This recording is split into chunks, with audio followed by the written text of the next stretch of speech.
अमृत चुई महानी लागी पार्वती बननाची बोल बोल कोहरा के नाच दिखाई गई बोला कोहरा के नाच दिखाई गई बोला कोहरा के नाच दिखाई गई बोला कोहरा के नाच दिखाई गई। अमृत की बूंद गिरेगी और जितनी भी मुंडियां है ना आई पर जब गिरेगी अमृत की बूंद तो ये सब पार्वती बन जाएंगी। अभी तो तुम एक पार्वती मुझे परेशान कर रही हो, आज जब इतनी पार्वती जब सब मेरे सामने आ जाएंगी तो मेरे सामने भी समस्या हो जाएगी कि अब किनके साथ हो जाऊं। आई सब तुम्हारी क्या बनेगी, शौक बनेगी। और जैसे पार्वती ने सुना कि सब हमारी शौक बनेगी तो क्या कह दिया कि है बतिया भरकर करता भावने गौरा छाती है बतिया भरकर करता पानी बतिया छाती है बतिया भरकर करता भावने गौरा छाती है बतिया भरकर करता पानी गौरा छाती। शिव शंकर भोले बाबा अपना मति नाची मति नाची मति नाची। इतना घाटा है तब तो क्योंकि शौक आएगी। सब कबूल है लेकिन शौक कबूल नहीं है। तो नाच वाला तो पार्वती जी ने छोड़ दिया लेकिन एक हाथ को भी बरकरार है क्या। बाबा हमें कथा सुना दीजिए। शंकर जी बोले ठीक है दीजिए आपको कथा सुनने का इतना भाव अंदर आ गया तो चलिए उसके बढ़िया जगह चाहिए ना। शंकर जी पार्वती को साथ आने के लिए बड़ी अमर कथा कहा जा रहे हैं जय जहाँ अमरनाथ की प्रतिष्ठा है वहां जा रहे हैं भगवान शंकर। देखा कि साथ में इतने लोग हैं, मेरा बैल है, बैल भी कथा सुनेगा अमर हो जाएगा। एक गांव में बैल को उतार दिया और जिस गांव में बैल को उतारा उस गांव का नाम हो गया बैल गांव। सामने ना बदलते बदलते इस समय उसका नाम है पहलगाम, जम्मू कश्मीर। आगे गए एक बगीचे में चंद्रमा को उतार के रख लिया, यही और भैया हम आएंगे तो साथ में चलेंगे। तो जहाँ चंद्रमा को उतारा उस जगह का नाम हो गया चंद्रबारी। फिर आगे गए कई सांप को उतार के रख लिया, भैया तुम यही करो, तुम जहर वाले हो कथा सुनोगे तो गड़बड़ हो जाएगा। सबको उतारते हुए भगवान शंकर पहुंच गए उस अमरनाथ की पवित्र स्थली पर। बहुत ऊंचा जगह है जहाँ मनुष्य तो नहीं है, पशु भी नहीं है, लेकिन पक्षियां है। पक्षियां बहुत ऊंचाई पर होती हैं, पक्षियां है वहाँ पक्षी है नहीं है।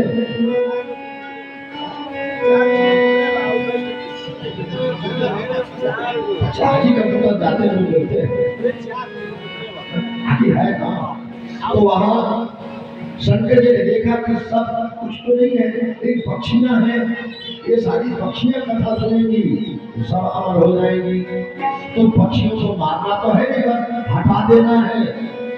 तो शंकर जी ने डमरू बजाया, बड़े जोर से डमरू की आवाज में सारे पक्षी भाग गए। लेकिन वहां पर एक तोते का अंडा बच गया,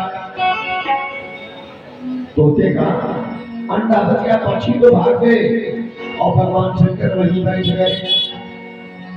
आसन लगाया अपने हाथ से भगवान शंकर ने, किस सहजई बांसुरी मांगे पुछाला,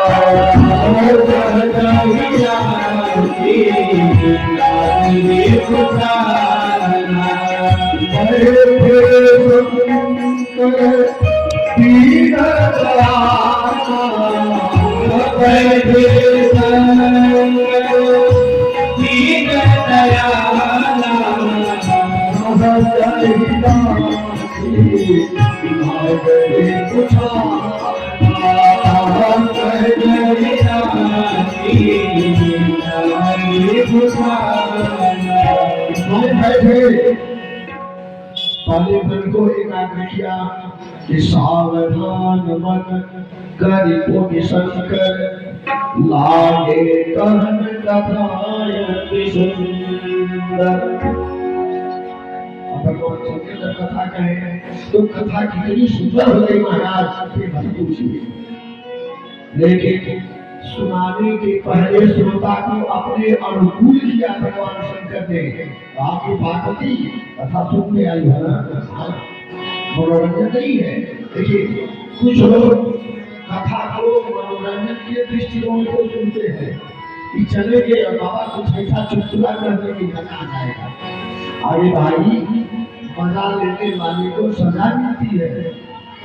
यहाँ मजा नहीं, यहाँ तो आनंद मिलता है और आनंद लेने वाले को परमानंद की प्राप्ति होती है। यहाँ मजा के दृष्टिकोण से देखिए, मनोरंजन नहीं, यहाँ मनोरंजन होता है। क्या होता है? मनोरंजन होता है। ये कोई साधारण यंत्र नहीं है, ज्ञान मानो। इसकी तुलना की गई मानसरोवर झील से जो चीजें हैं, इसकी तुलना मानसरोवर से की गई। बोले दोनों में कौन बढ़िया है? यावन अवरस है रस एक वहाँ, उसके एक रस है, ऐसे 9 रस है। यावन अवरस है रस एक वहाँ, वहाँ पानी है संत की बानी, यहाँ उसमें पानी है, ऐसे संत की वहाँ पानी है संत की बानी, यहाँ डूबता जो कोई मर जाए वहाँ, डूबता जो कोई तर जाए यहाँ। इस राम चरित्र के मानस से उस मानस की तुलना नहीं वहाँ। उसमें अगर माघ का महीना हो, आधी रात का समय हो और किसी बूढ़े बुजुर्ग व्यक्ति को कहा जाए कि दादाजी नहाइए, यहाँ 12 बजे आती है। अब नहाएंगे तो बच्चे ये नहीं चल जाएंगे, चल जाई हैं। अब उनके टिकट टिकट कट जाए, यानी 12 बजे आज कोई लोग नहाएंगे तो मर जाएंगे, ऐसे नहाएंगे तो चल जाएंगे। उसमें नहाएंगे तो शरीर के ऊपर का मैल छूटता है, ऐसे नहाने पर शरीर के भीतर का मैल छूटता है। कि मन कर दी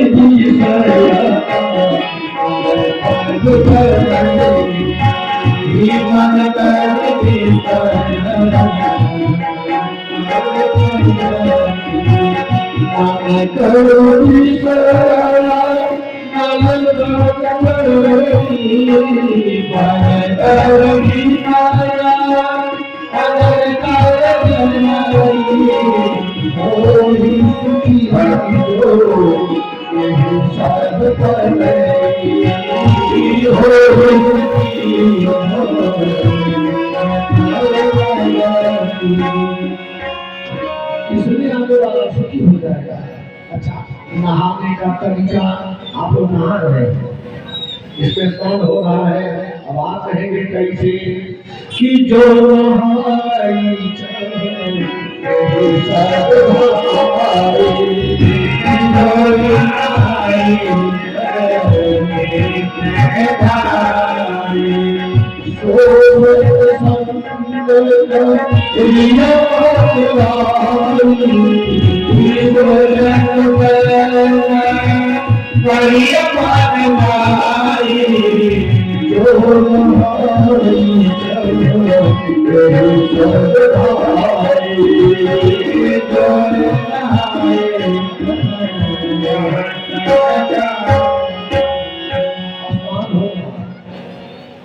तो आज भगवान शंकर पार्वती को रामचरित्र सरोवर में स्नान कराने जा रहे हैं।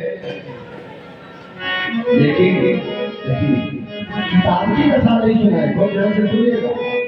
भगवान शंकर पार्वती मैया को किताब की कथा नहीं सुनाए, तालाब की कथा सुनाए। किसकी कथा? तालाब की। प्रथम ही अति अनुराग भवानी, रामचरित सर कहे सी बखानी।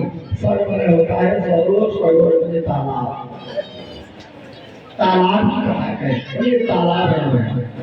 बताऊंगा परसों बताऊंगा, मौका मिलेगा तो। ये घर खड़ी ये दो तालाब है, अगर विचार है ये फल है। क्या है? रामचरितमानस फल है महाराज। दो ही तो फल है, एक तो भागवत या फिर रामचरितमानस। अच्छा, फल में कौन बढ़िया फल होता है बताइए? सबसे बढ़िया फल कौन होता है? सेव। आम होता है। देखिए पहलवानी की बात सबसे अच्छा आम बहुत महंगी गाय को 100 रुपया किलो, और सेब 200 रुपया किलो।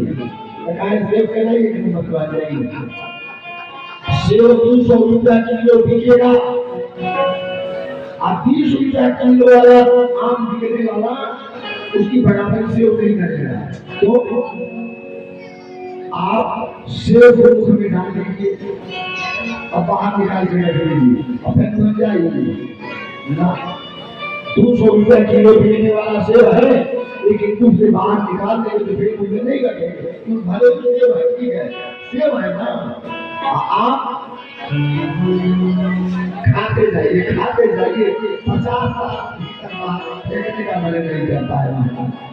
तो आम है, आम फलों का बाप है, राजा है, राजा है।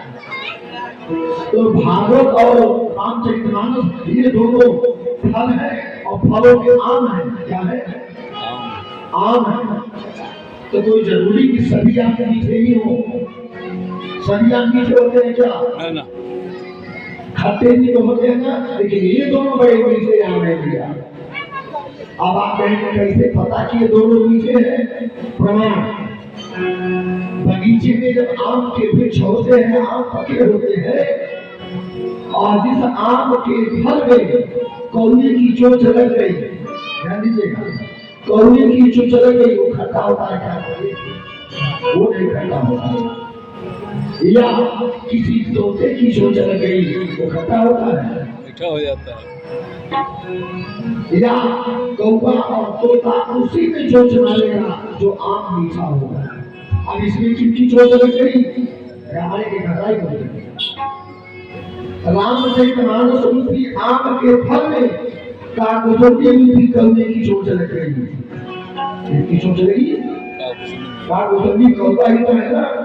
आम रूपी फल में, रामचरितमानस रूपी आम के फल में काकोसती रूपी कौवे की चोंच लग गई, आम मीठा हो गया। और भागवत रूपी आम के फल में सुग्रीव रूपी तोते की चोंच लग गई, आम मीठा हो गया।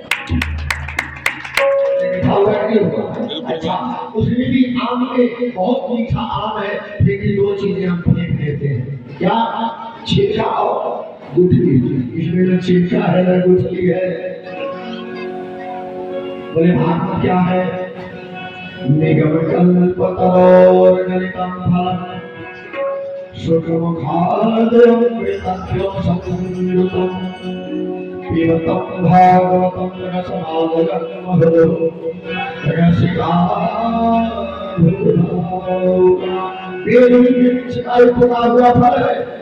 अच्छा, मान लीजिए 80 वर्ष के बूढ़े आदमी हैं, मुझे दांत नहीं है, उनको आम खाने का मन किया, आधा किलो के कटोरी दिया था उनके खाए के। अगर खा जाएगा फोटो खींची देखिए बढ़िया चेहरा है, उन्हें दांते नहीं है, बेहतर होगा कि नहीं होगा? तो अब उनके लिए सुविधा क्या बनेगी? उसका जूस बना दीजिए, जूस बनाइए और दीजिए, अब पूरे भी पिएंगे, बच्चे भी पिएंगे, साथ पिएंगे, एकदम चकाचक और ताजा रहेंगे। इसमें न छिलका है न गुठली है, एकदम सही रस है। तो वैसा अच्छा रस पिया जाता है, लेकिन ये ऐसा दूध चबाया जाता है, ऐसा अच्छा ये रस चबाने वाला है। बोले भक्तों सब भगवान की जय। तो आज भगवान शंकर पार्वती मैया को यही रस पिलाने जा रहे हैं। पार्वती मैया से बोले गए पार्वती सावधान होके बैठ जाओ। वो सावधान होके बैठे, सावधान सुन धर्म माही। अरे पार्वती सावधान होके बोलो, सावधान सुमति भवानी जन्म एक दिन कहूँ पठानी। भगवान की जन्म की था, क्यों हुआ, क्या कारण था, सावधान होके सुनो। पार्वती ने कहा बाबा आप बार बार सावधान करें इसका मतलब, इसलिए असावधानी हुई कथा बंद कर दें। लगे बोलने की आई पार्वती भगवान तो जानती हो, हाँ मैंने देखा है। किसको देखा है, कहा कि पिछले जन्म में जब आपके साथ मैं कथा सुनने गई थी तो एक राम को मैंने देखा कि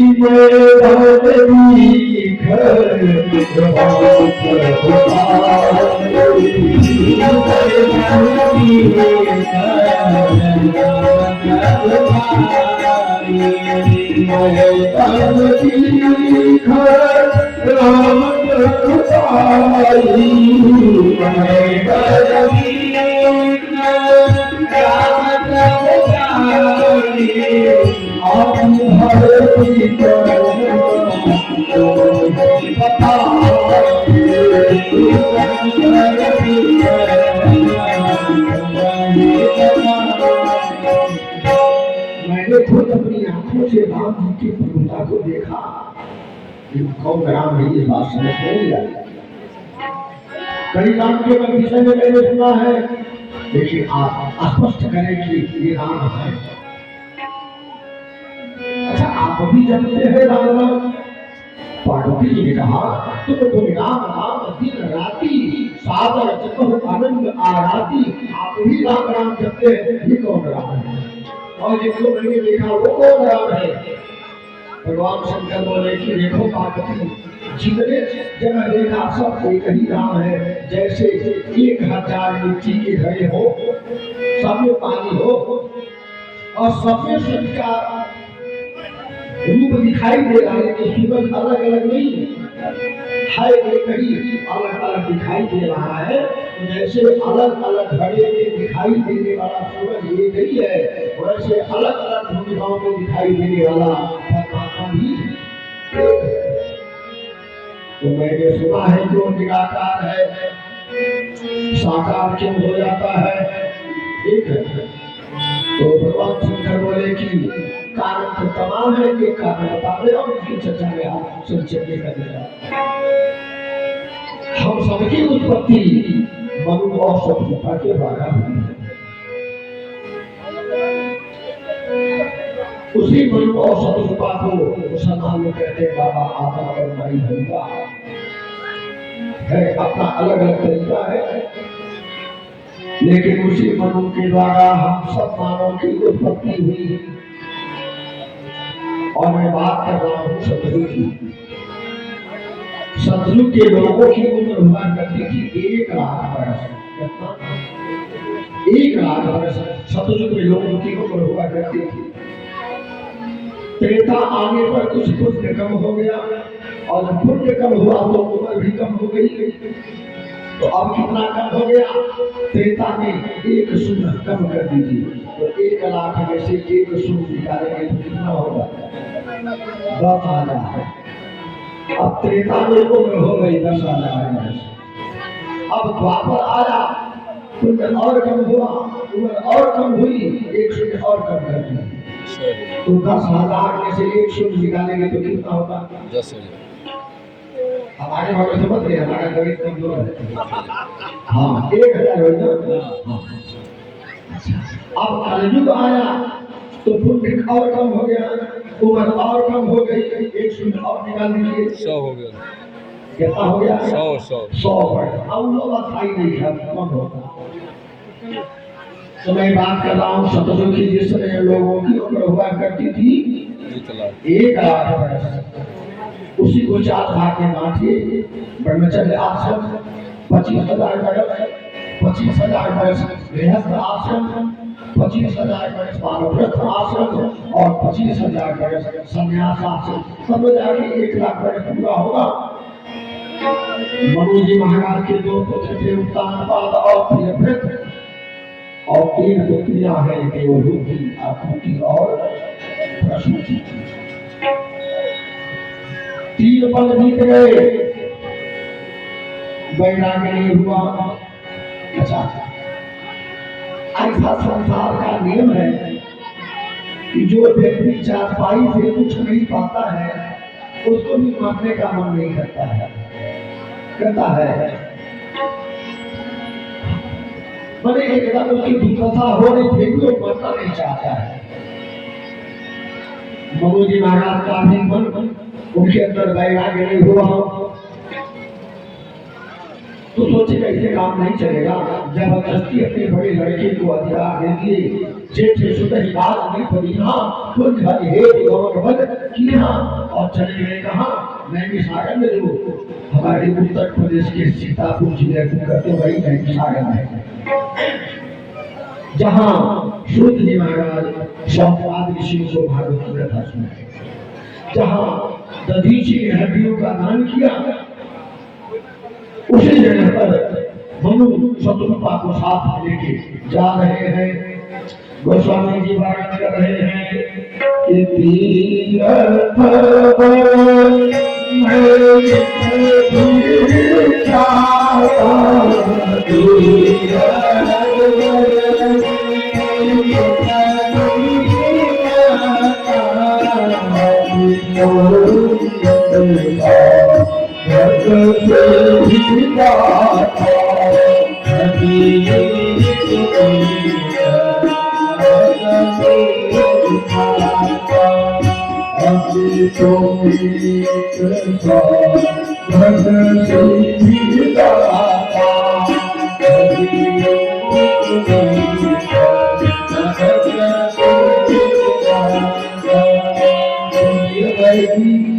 कहीं भी किसी तीर्थ में जाए तो वहां के नदी में स्नान करें। अगर नदी नहीं है तो किसी सरोवर में स्नान करें, तो वहां पर नदी है गोमती नदी। देखिए गोस्वामी जी ने नाम क्या दिया, भेदमती। भेदमती गोमती नदी, भेदमती कहिए चाहे गोमती कहिए, बात एक ही हुआ। पहुंचे जाए भेदमती जी का हर से नहाने लीगा, गोमती नदी में मनु शब्द पानी का स्नान किया और उम्र कितनी हुई है, 75,000 किलोमीटर, 25,000 वर्ष और शेष है। और लगे वहां बैठ के भगवान का चिंतन करने, तपस्या हो रही है। किसकी तपस्या? ध्यान से सुनिएगा, ब्रह्मा जी की तपस्या नहीं, विष्णु की तपस्या नहीं, शंकर जी की तपस्या नहीं, ये भगवान थोड़े हैं, ये तो भगवान के अंश हैं। क्या है ये? तीनों ब्रह्मा जी सृष्टि करता, विष्णु जी पालन करता और शंकर जी संहार करता, ये कैबिनेट मंत्री है, ये अंश है, और इनके ऊपर वो अंश ही है। समझ में आएंगे, ये तीनों अंश है, ब्रह्मा विष्णु शंकर, और इनके ऊपर जो अंश है जो निराकार है, सब जगह है, दिखाई नहीं देता। उसकी तपस्या कर रहे हैं मनु शत्रुपा, कंदमूल फल खा के तपस्या हो रही है। फल खंदा सुन के सच्चिदानंदा, कंदमूल फल खा के तपस्या हो रही है। और वही द्वार साक्षर मंत्र का जप हो रहा है। द्वार साक्षर मंत्र कौन है? ओम नमो भगवते वासुदेवाय। इसको एक नाम और कहते हैं, इसका एक नाम है मंत्र राज। क्या नाम है? मंत्र राज। जप ही तुम्हारा, इसको मंत्र राज कहते हैं, इसको महामंत्र कहते हैं। ऐसी लोग जपते भी है कि हर महामंत्र जपल जंगल, हर महामंत्र जपल जंगल, हर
द्वार साक्षर किया ये द्वार संरक्षण मंत्र बने जप ही सहित अनुराग वासुदेव पद पंकज संपत्ति अतिवान द्वार साक्षर की दिखा जब हो रहा है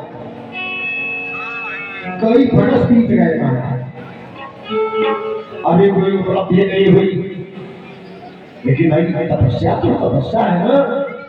अब इनके तपस्या को बंद कराने के लिए मनाने के लिए तरह से चिरौरी इसको कहते हैं। कौन आए बोले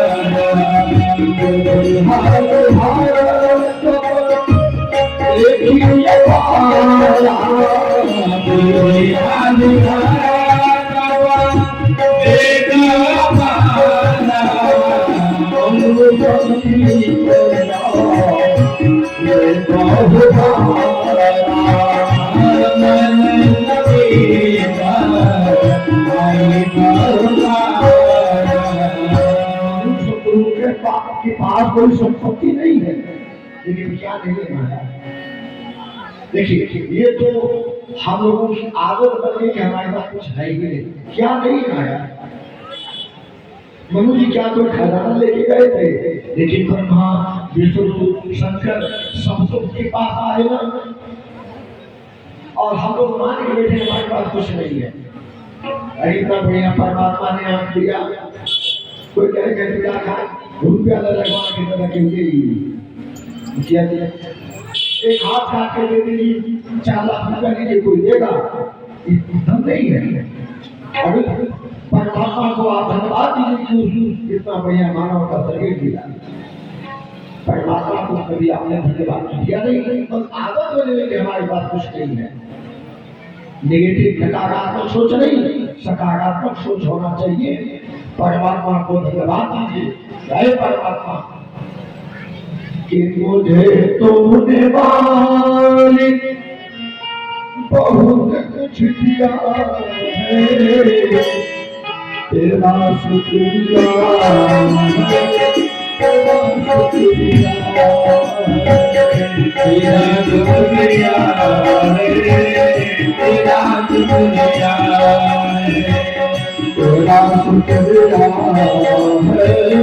तेरा शुक्रिया तेरा शुक्रिया तेरा शुक्रिया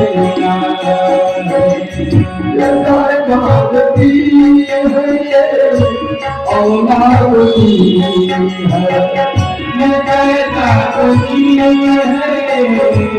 औलाद की है, ये जायदाद की है, औलाद की है, ये जायदाद की है, औलाद की है। उसी को हर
किताब है, उसी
बहुत कुछ दिया है, तेरा शुक्रिया है, तेरा शुक्रिया।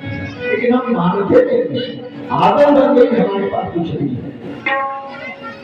आज मनुष्य उसका कुछ लेके नहीं गए, लेकिन आज उनके सामने तीनों शक्तियां आ रही है, तीनों अंश आ रहे हैं। कौन?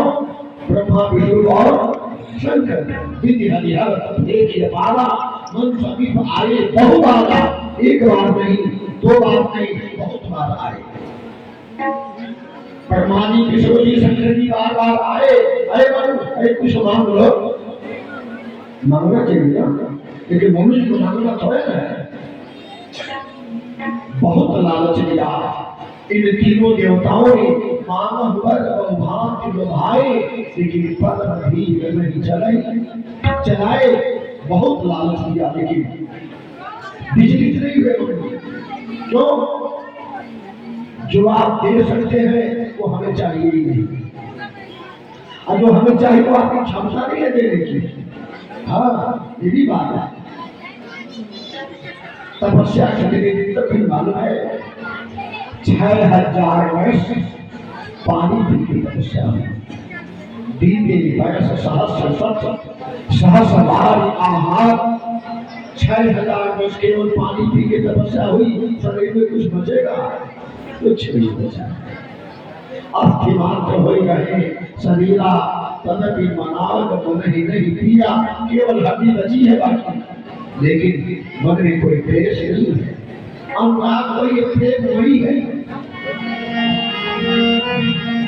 ये लोग बार बार आए, लालच देते गए, लेकिन मनु जी ने कुछ मांगा नहीं, जाते गए। मनु जी ने सोचा आज से काम नहीं चलेगा, अब तपस्या को और कठिन करो। अब क्या किया? जल पीना बंद कर दिया, और अब हवा पी के तपस्या लगे करने। कितने दिन तक हवा पी के तपस्या हुई? बोले सप्त सप्त सहस्र गए शरीर आधार, 7000 वर्ष केवल हवा पी के तपस्या हो गई। कितना हो गई? 6000 वर्ष पानी पी के और 7000 वर्ष केवल हवा पी के, 6 और 7 13,000 वर्ष। फिर ब्रह्मा विष्णु महेश आए, नहीं मानना, कुछ नहीं मानना है। अच्छा, और तपस्या और कठिन हो गई। अब हवा पीना भी बंद।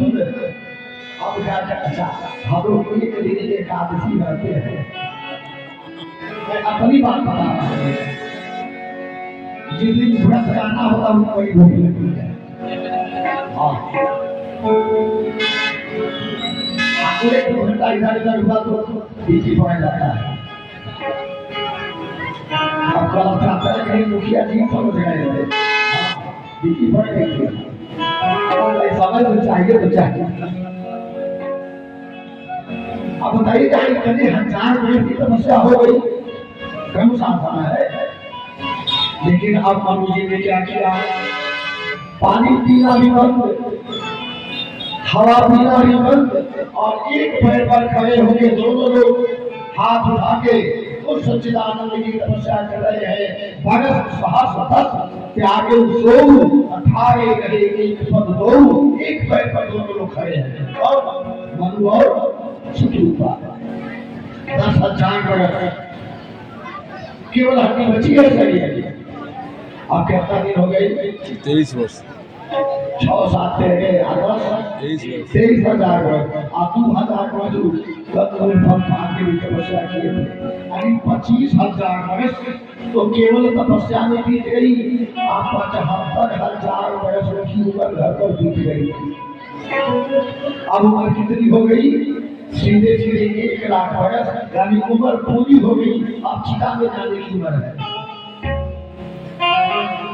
अब भगवान प्रकट हो गए और प्रकट नहीं हुए। देखिए, जब कोई व्यक्ति अवसर करने बैठता है तो अधिकारी लोग आते हैं, भाई मान जाओ, तुम्हारी शर्त स्वीकार है। मान गया तो मान गया, नहीं तो अब ऊपर के अधिकारी आते हैं। पहले तो डीएम साहब आएंगे, नहीं काम बना तो फिर अब वो मुख्यमंत्री को आना होगा, और उस पर भी काम नहीं चला तो केंद्र की गवर्नमेंट नहीं जाती कि नहीं जाती है। चलो जल्दी मामला है बहुत अनशन किया। आज मनु जी महाराज 25,000 वर्ष की तपस्या कर लिए, अब केंद्र की गवर्नमेंट ले गई।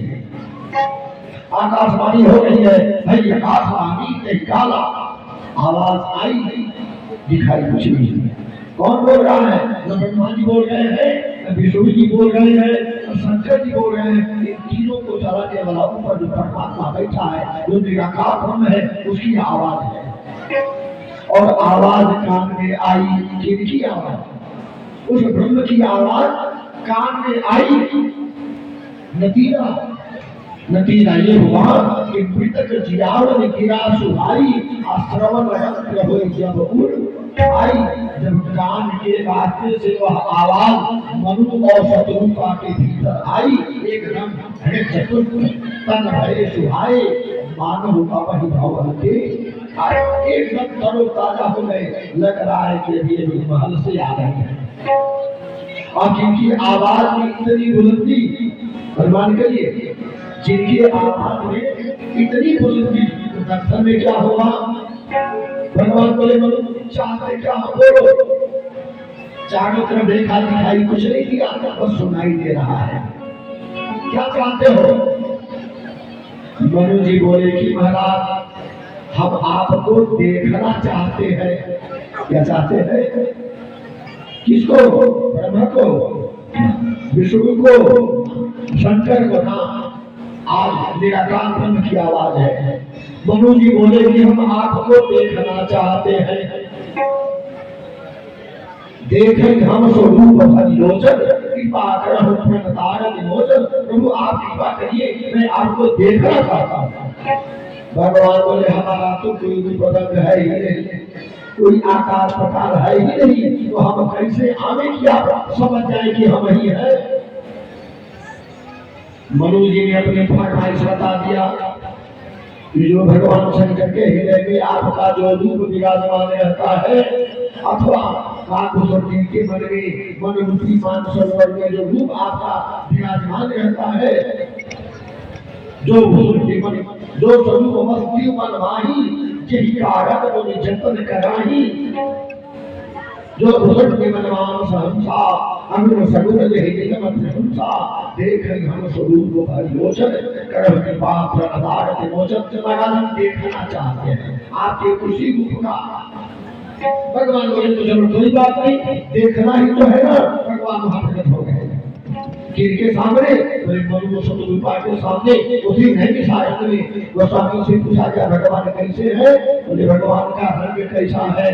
बोले नील सरोवर नीलमणि नील नील श्याम, लाज तन शोभा निरखी, कोटि कोटि सत्कार।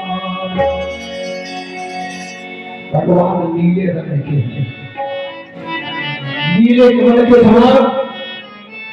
वाकई नीला कमल तो छीन में गिरता है। ऐसा उदाहरण बताइए कि भारत के लोग समझ जाए।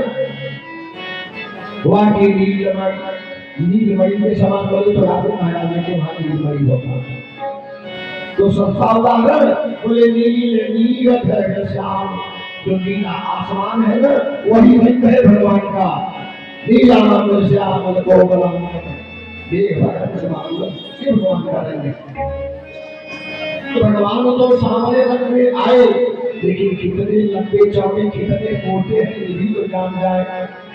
जिस समय भगवान मनु और शत्रुपा के सामने प्रकट हुए थे, उस समय वो चतुर्भुज रूप में हैं, शंख चक्र गदा पद्म लिए हैं। और उम्र कितनी है? आदि पाप भाग शोभित अनुकूला, आदि शक्ति छवि विजय पूरा। भगवान आदि शक्ति के साथ आए हैं, यानी बालिक अवस्था है। कितने है? आदि शक्ति के साथ आए हैं, चतुर्भुज रूप है, शंख चक्र गदा पद्म है। ये भगवान बालिक अवस्था, बालिक कम से कम 18 साल के हुए। 18 साल की उम्र में भगवान चतुर्भुज रूप में मनु के सामने प्रकट है। मनु जी ने देखा तो देखना चाहिए ना, लेकिन आदत है लेकिन जब प्रेम की अधिकता होती है ना, तो ज्ञान शून्य हो जाता है। मनु जी महाराज वहां भगवान के चरणों में गिर पड़े। भगवान ने देखा ये मनु इतनी तपस्या किया मुझे देखने के लिए, और मैं इनके सामने आया, ये कुछ ये तो नीचे गिर गया। आज भगवान मनु को उठा रहे हैं। भगवान उठा के बैठाए मनु जी को, अपने हाथ से मनु जी के माथे को सहलाने लगे। भगवान बोले दर्शन मेरा किया, हाँ सका, धन्य हो गया मैं आपका दर्शन करके। भगवान बोले ठीक है, दर्शन से काम नहीं चलेगा, कुछ मांगो लो, खाली खाली कुछ मांगो। मनु जी बोले क्या मांगे, हमें कुछ मांगना ही नहीं ना, मेरा दर्शन खाली खाली होता है, ये कोई बात तो नहीं हुई ना, कुछ मांगो। तो दर्शन फल फल अनुपा जीव पाव निज सहज स्वरूपा, मेरा दर्शन कर रहे हो ना, तो व्यक्ति सहज स्वरूप को प्राप्त होता है। मांगो कुछ, क्या मांगोगे? मनु जी बोले कि कुछ मांगूंगा। भगवान बोले कुछ नहीं मांगना है, बोले मांगने की ट्रेनिंग दो हमें। ट्रेनिंग मालूम है कैसे मांगना है? अच्छा ये बताइए, मांगना अच्छी बात है क्या? मांगना अच्छी बात नहीं है, वही मन वेद रख चुके जे कछु मांगन जाए, उनके पहले वे बुरे जीवों का निकल मांगना नहीं चाहिए। लेकिन अगर मांगने का कभी मौका मिले भी तो किससे मांगना है? संसार के लोगों से।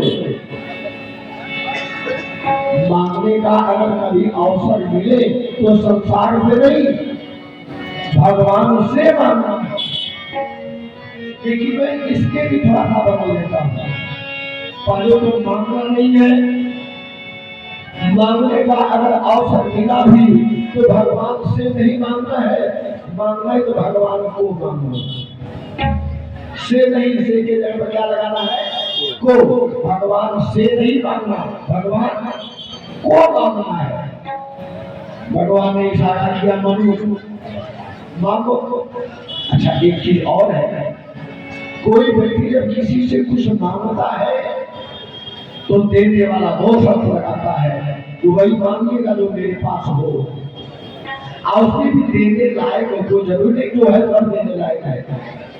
भगवान बोले कि मनु कंजूसी छोड़ के मुझसे मांगना, मेरे पास सब कुछ है और सब देने लायक है, कोई अदेय नहीं, सब देय है, सब कुछ बिहार। अच्छा भगवान इशारा कर गए मनु मांगना है तो कैसे मांगोगे? बोले सब कुछ बिहारी मांगो मोही, हमसे मांगो, हमसे मांगो। इशारा भगवान ने कर दिया कि सब कुछ बिहारी मांगो मोही, हमें को मांग लो। मनु बोले दिमाग खुल गया, मांग रहे हैं। भगवान बोले बोलो क्या चाहिए? तो मनु जी ने कहा कि तानी शिरोमणि कृपानिधि नाथ कहे सतभाव, चाहो तो कहीं समान सुखी प्रभु सत यदि आप देना ही चाहते हैं तो मैं आपके जैसा पुत्र मांग रहा हूँ। भगवान बोले कुछ सुधार करना हो तो सुधार कर लो।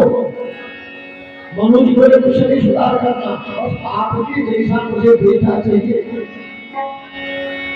भगवान बोले शर्म नहीं आ रही है मनु? अगर तुम्हारी उम्र होगी सीधे सीधे 1 लाख वर्ष, यानी अब चिता में जाने की उम्र हो गई और आज मांग रहे हो बेटा। 100 वर्ष का आदमी को इतने घर में बेटा चाहिए, ठीक लगता। लेकिन मनु जी ने कहा मुझे पुत्र चाहिए।